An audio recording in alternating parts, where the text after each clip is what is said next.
सागर एक जगह है मध्य प्रदेश में। वहां पर एक बिहारी जी का मंदिर है। बहुत ध्यान से सुनिएगा। तो वहां बिहारी जी का मंदिर है, तो वहां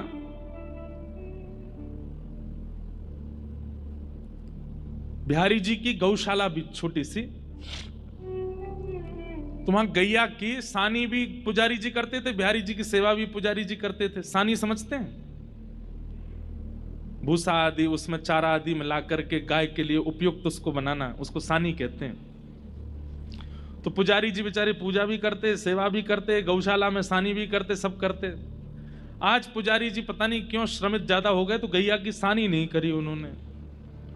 तो स्वयं बिहारी जी गए सानी करने। ठाकुर जी निकल के गए और सानी करके आए। इतने में पुजारी जी लौटे आए, तो ठाकुर जी दौड़ करके गए और जाके ऐसे खड़े हो गए। जैसे ही ठाकुर जी जाके खड़े हुए, तो पुजारी जी ने क्या देखा, गौशाला से लेके मंदिर तक पूरे ऐसे भूसा पड़ा हुआ है, भूस पड़ा हुआ है मंदिर में। जैसे ही ठाकुर जी को देखा, ठाकुर जी के हाथ पर गैया की सानी के वो सब भूसा लगे हुए थे। पुजारी जी समझ गए, बोले जय जय, आज मैं भूल गया तो आप सानी करके आए गैया की। तो ये कथा हम सुना रहे थे कथा में, तो हमने केवल ये बताया कि पुजारी जी ने देखा कि ठाकुर जी के हाथ में सानी के भूसा लगे हैं, और पुजारी जी के नेत्र सजल हो गए। मैंने कहा भैया ऐसे बिहारी जी आपके सागर में विराजते हैं। अब इतना कहकर के कथा विश्राम हो गई।